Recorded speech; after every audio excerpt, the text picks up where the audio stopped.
de faire la peine, je voudrais simplement, pour qu'on soit bien organisé, faire un petit rappel.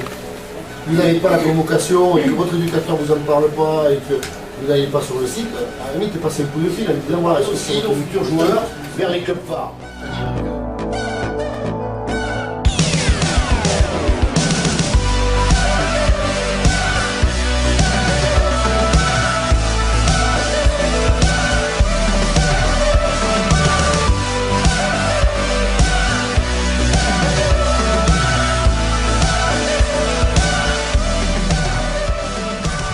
Antoine, il faut le sentir, ça, entre deux.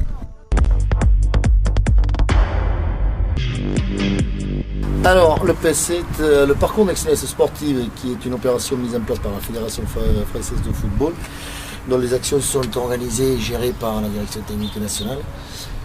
Ça a pour objectif, sur les années d'âge U13, U14, U15, U16, c'est-à-dire sur 4 ans, de suivre l'évolution des joueurs qui sont listés élites sur les départements.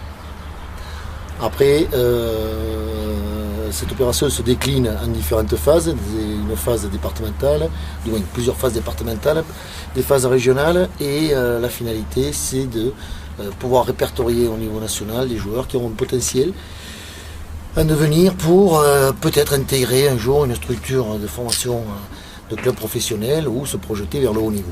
Au niveau départemental, les différentes actions qui sont mises en place sont des actions dans un premier temps de détection dans les différents secteurs. Au niveau du département, nous avons 4 secteurs. À partir de là, l'ensemble des clubs sont concernés.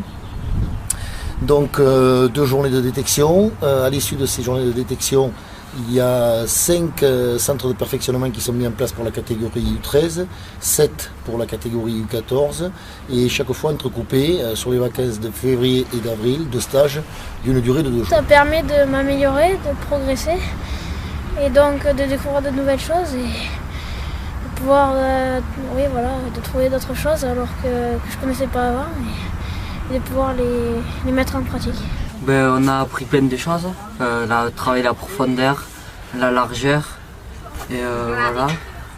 Et après aussi ça nous a permis de travailler l'esprit d'équipe, pour de dormir ensemble, dans la même chambre.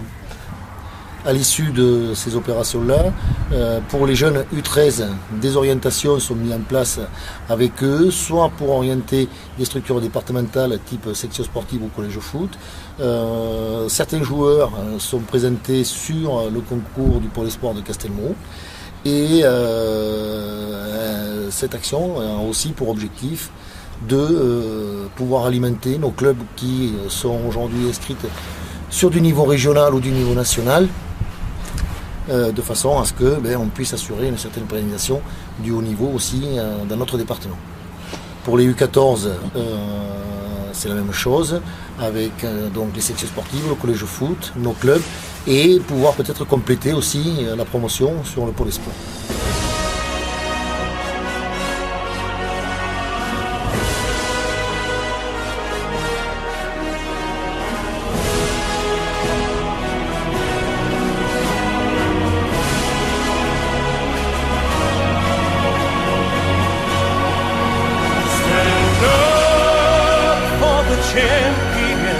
Stand up for the champions, stand up, we will overcome, stand up, we'll be the number one. Together, we will rise again, together, we will play the game, together, we are one the same, together. Donc là on vient de vivre une semaine très lourde puisque lundi et mardi nos U13 joueurs nés en 2000 étaient présents sur ce site, il y avait 32 joueurs et on finit donc mercredi, jeudi, vendredi avec les U14 où ils étaient aussi 30 et donc durant ces 5 jours l'ensemble des joueurs ont pu profiter du travail de perfectionnement qui a été mis en place avec des procédés sur le jeu, les situations et le travail technique Donc, ce qui fait que on vient aussi un peu en complément de ce que font les jeunes joueurs en club. Ils voient certaines choses que peut-être aujourd'hui ne sont pas encore tout à fait abordées en club, notamment sur les procédés et les méthodes pédagogiques, puisqu'on est aujourd'hui sur un nouveau concept de méthode pédagogique et de procédés d'entraînement. Tout cela se fait en relation avec les éducateurs de club, avec l'ensemble des clubs, puisqu'à l'issue de chaque stage, il y a un compte rendu qui est effectué pour les joueurs auprès des différents éducateurs qui sont concernés. Ce stage a été encadré par l'équipe technique départementale, qui est forte de 6-7 éducateurs, tous diplômés BE1 et qui ont une expérience dans le cadre de la préformation. Donc, ce qui veut dire qu'on peut considérer que toutes les compétences étaient mises à leur disposition pour qu'ils puissent progresser. We will rise again together. We will play the game together. Comme tout footballeur, c'est d'aller dans le milieu professionnel après. Je sais pas, c'est l'avenir qui nous le dira. De terminer la saison avec mon club, de bien terminer la saison. Et après, explorer à la fin des 2 années, entrer dans un centre de formation.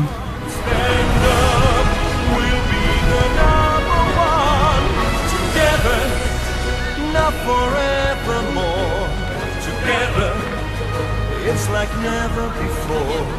Together, what we're fighting for.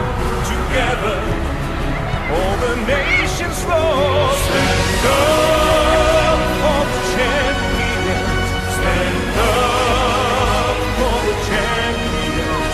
Stand up, we will overcome. Stand up. Alors maintenant, après une semaine de stage avec ces U13, U14, comment va être la continuité maintenant, le district avec ces jeunes? Comment ça va se passer? Déjà sur la catégorie U13, donc ce sont des jeunes qui vont être listés. Donc on va suivre durant les 4 ans à venir ces joueurs-là, sachant que bien sûr la liste n'est pas fermée et qu'il peut y avoir des nouveaux joueurs l'année prochaine qui viennent s'y greffer. Le suivi va s'opérer de la façon suivante, c'est-à-dire que ce soit sur les U13 ou sur les U14 et ainsi que sur les U15. Le premier suivi est par l'intermédiaire des oppositions du week-end. Le deuxième par l'intermédiaire de centres de perfectionnement qu'on va continuer à mettre en place donc le mercredi après-midi. Et le fait aussi qu'on puisse les revoir sur le stage du mois d'avril durant 2 voire 3 jours. À l'issue de ces stages, chaque groupe participera à quelques oppositions qui vont permettre aux jeunes aussi de se retrouver dans un esprit d'opposition face à d'autres équipes, et puis ce qui nous permettra aussi et qui sera pour nous un moyen d'évaluation complémentaire par rapport à ce que l'on peut faire à l'entraînement ou sur les centres de perfectionnement ou ce que l'on peut voir lors des oppositions du samedi quand ils sont dans leur club.